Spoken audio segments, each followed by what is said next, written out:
와이즈 클럽. 당신도 투자로 인생을 바꿀 수 있습니다. 고정 댓글을 확인하세요. 폴란드가 저희의 FA50, K2 전차 K9 자주포를 구매해 갔지 않습니까? 네. FA50 같은 경우는 저희가 한 30년 쓴다라고 봅니다. 그러면 우리 방산 제품을 사갔다고 하는 것은 정치적으로 타이트하게 묶여져 있다라고 봐야 된다라고 전 생각합니다. 체감이 되시나요? 방산 기업들에 대한 위상이 달라졌고. 아쉬운 거는 오르락내리락 하는 네. 그 수준이더라고요. 사실은 확 올라가야 되는데. 현장에서 체감하시기에. 네, 왜냐하면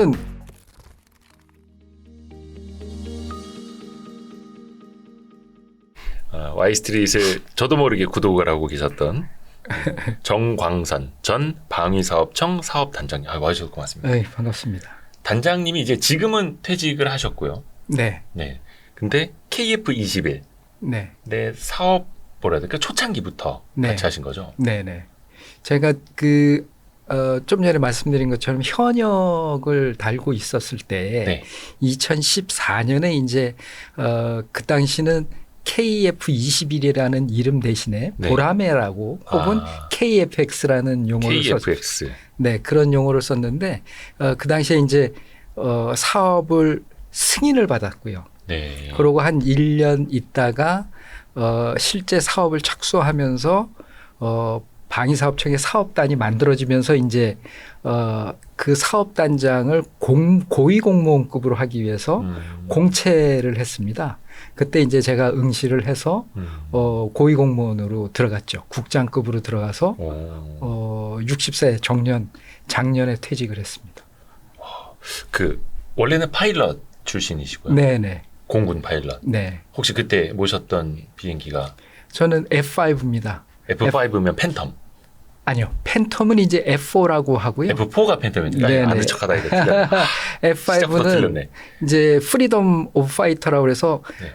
F5는 종류가 예. 옛날 베트남전 때 쓰던 F5AB라는 기종도 있고요. 예. 그다음에 70년대 말 80년대 초에 들어왔던 F5EF라는 기종도 네. 있고 그다음에 80년대 초반에 그걸 면허 생산을 했습니다. 우리나라에서. 네, 네, 네. 그래서 KF5라는 제공호라고 부르죠. 제공호. 네, 제공호라고 부르는 그 F5도 있고요. 그거를 그 세 F5를 종류가 우리나라에서 생산을 했었어요? 그렇습니다. 그 노스록 그루만이라는 데 예. 그 회사로부터 저희가 면허 생산을 했죠.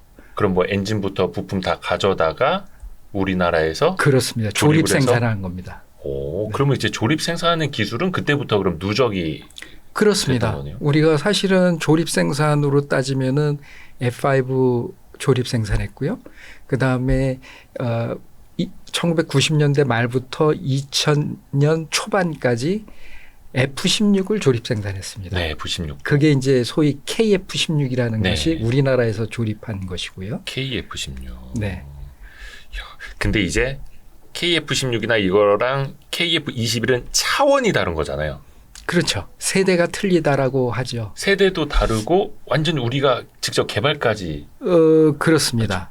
이제 사실은 그 KF16을 하면서 저희가 이제 무역으로 치면은 대응 무역 네. 뭐 이런 개념이 있습니다. 그거를 이제 군사 무역 방산 쪽에서는 그거를 절충교역이라고 하는데. 절충교역. 네, 그걸 뭐 옵셋 트레이드라고 얘기를 하는데 그것은 뭐냐면 우리가 너희들한테 이만큼 사줄 테니까 너희는 뭘 줄래 하는 대응을 하는 그 구매입니다. 그래서 저희가 그 아까 말씀드린 그 KF16을 하고 네. 그다음에 그 전에 이제 또 개발을 했던 T50 뭐 요런 네. 사업들을 하면서 고등훈련기. 미국에 가서 이제 그런 기술들을 많이 배워왔습니다. 그래가지고 그거를 배워온 기술을 T50, FA50에서 한번 써먹고 거기서 우리가 기술을 또 발전시킨 것을 가지고 이제 독자적으로 우리가 KF21을 개발을 하게 된 거죠. 그러니까 저희가 항공기 개발의 역사는 상당히 긴 편입니다. 네. 본론 들어가기 전에 뭐 외람된 질문입니다만 네네. 조금 그래도 투자도 관심을 갖고 계시다. 그래서 이제 와이스트리트도 보실 정도로 네. 요즘에 그 방산 관련 기업들 주가가 네. 굉장히 뜨겁습니다. 아주 어떻게 보면 장기간 그런 게 좀 이제 체감이 되시나요? 방산 기업들에 대한 위상이 달라졌고 주가 흐름도 혹시 보시는지?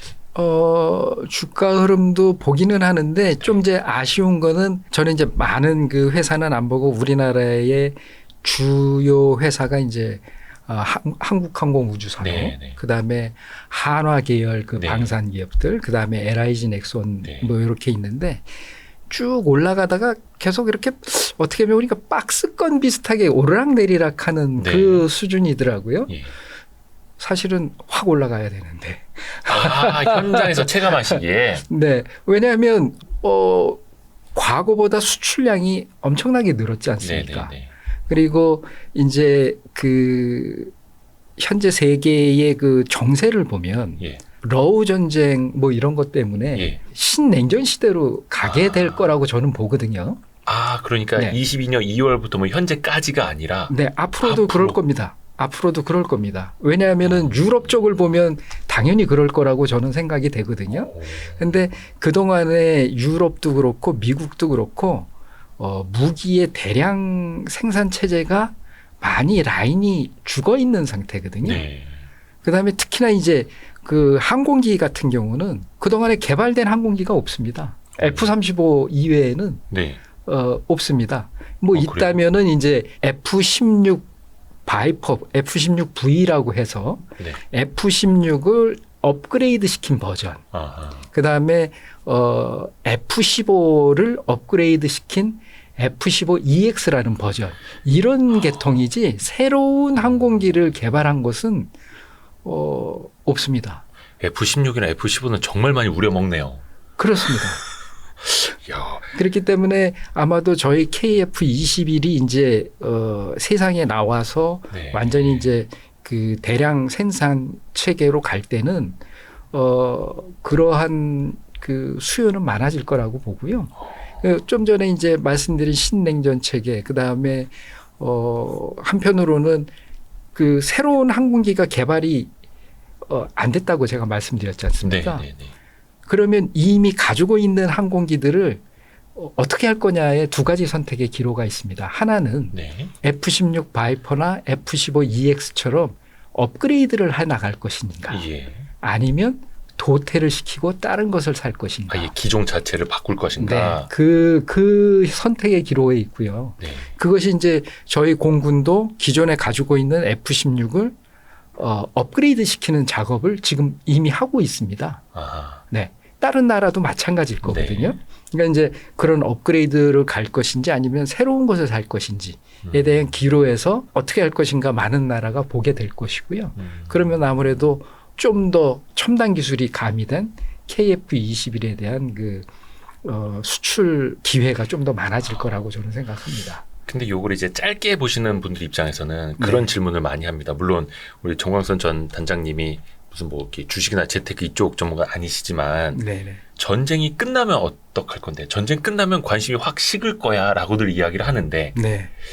단장님께서 느끼시기에는 그게 단기간에 그렇게 끝나지는 않을 거다라고 보시는 거네요.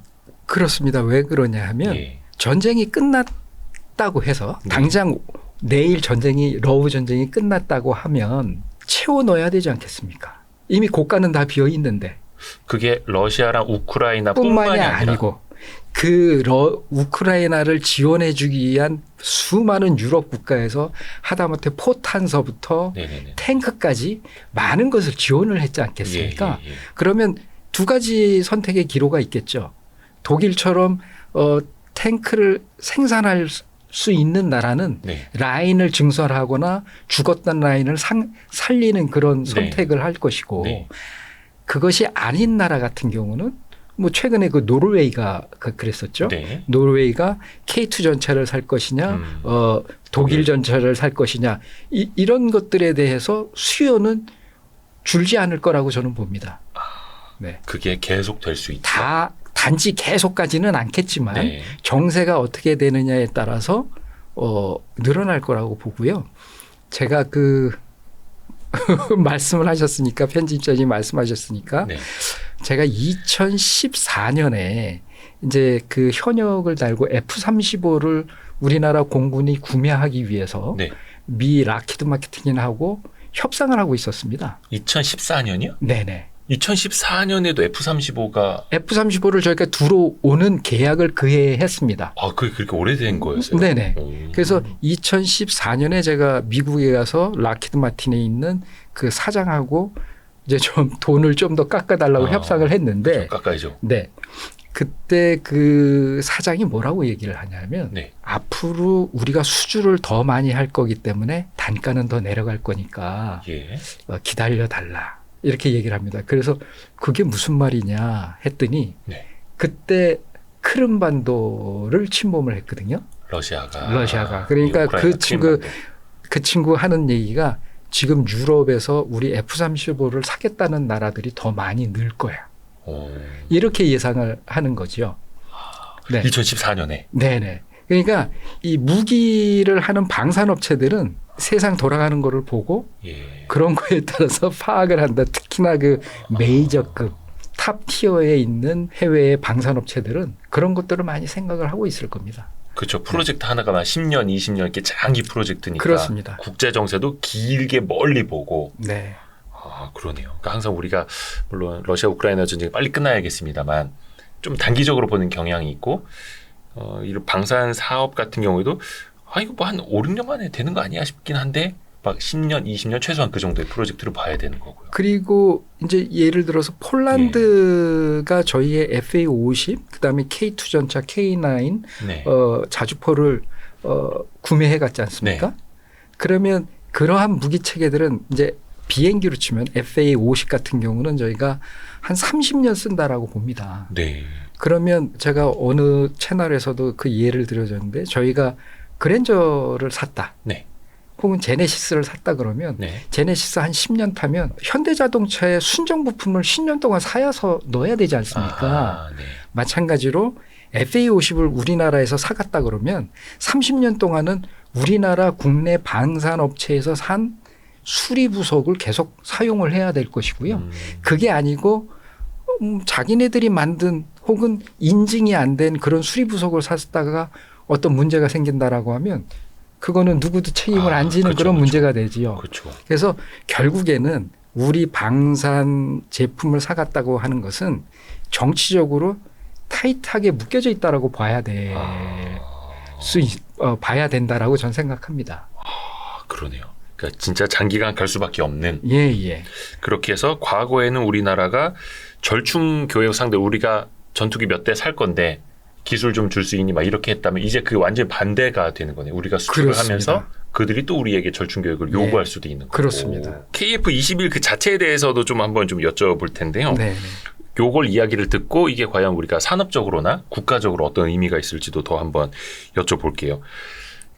많이 보도가 됐습니다만 혹시 모르시는 분들을 위해서 그 KF-21이 크기만 놓고 보면 네. 다른 나라 다른 전투기랑 비교 대상이 어떻게 될까요?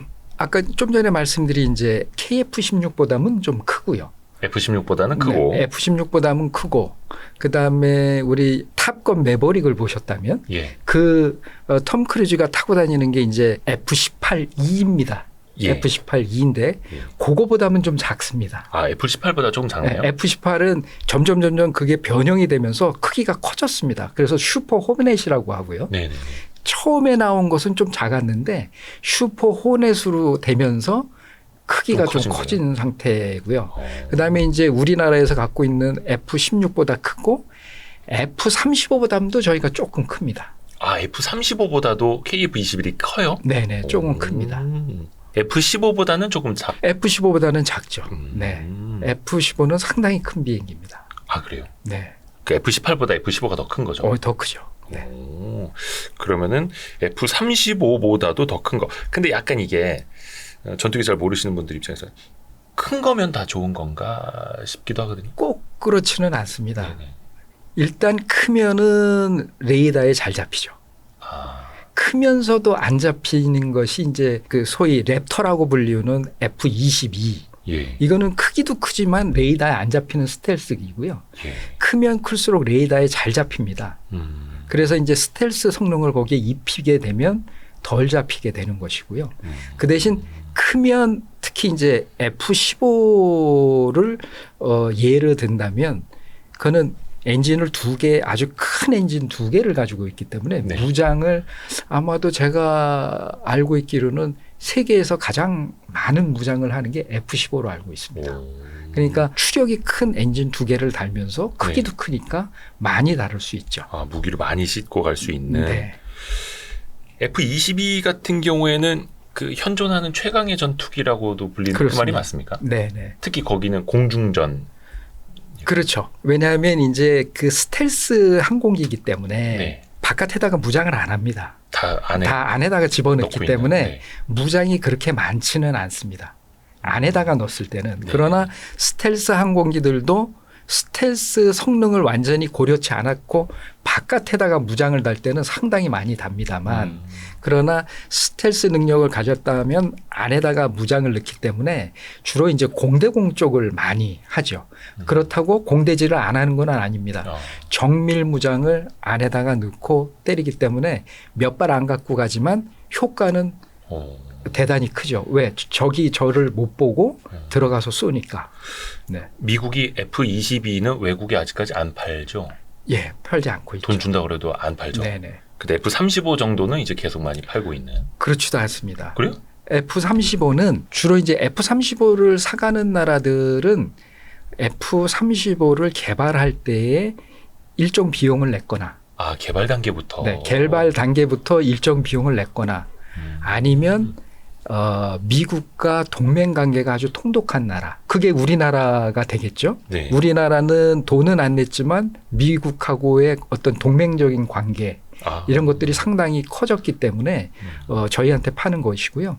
사실은 저희가 2010년 초반 때까지만 해도 미국한테 저희한테 F-35를 좀 팔아주세요. 주세요. 네. 저희가 애원하고 다녔음에도 불구하고 아, 그래요? 안 줬거든요.